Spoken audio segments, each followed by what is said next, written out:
eski fotoğraflara. Gözler kederli, bir kefesinde acı, öbüründe sabır. Yüreğimde kapanmayan bir yaram.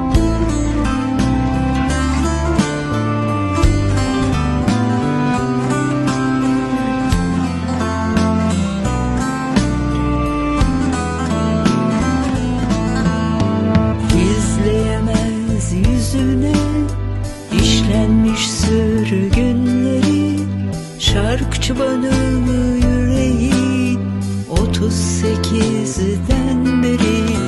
Pirlerin aksakalı beslenir bin yaradan, anlatsalar masal, sussalar ağıt. Anlatsalar masal, sussalar ağıt. Gözün lal, dilin al, yüreği kederin al. Bir hüzün anıtıdır, yara gizli umutlar. Gözün al, dilin al, yüreği kederin al. Bir hüzün anıtıdır, yara gizli umutlar.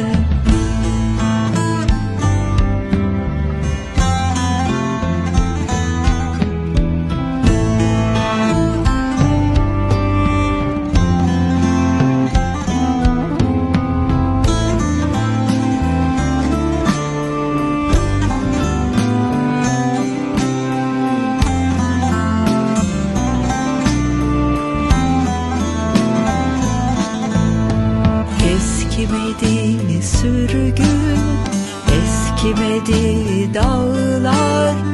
Yürek hep aynı yürek, rüzgar hiç eksilmedi.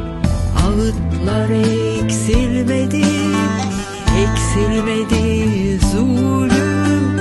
Umut hiç eskir mi, eskir mi umut?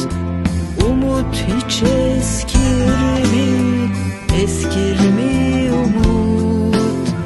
Gözü lal, dili lal, yüreği kederi lal. Yol anlatır, o susar, yara gizli umutlar. Gözü lal, dili lal, yüreği kederi lal. Su anlatır, o dinler, yara gizli umutlar.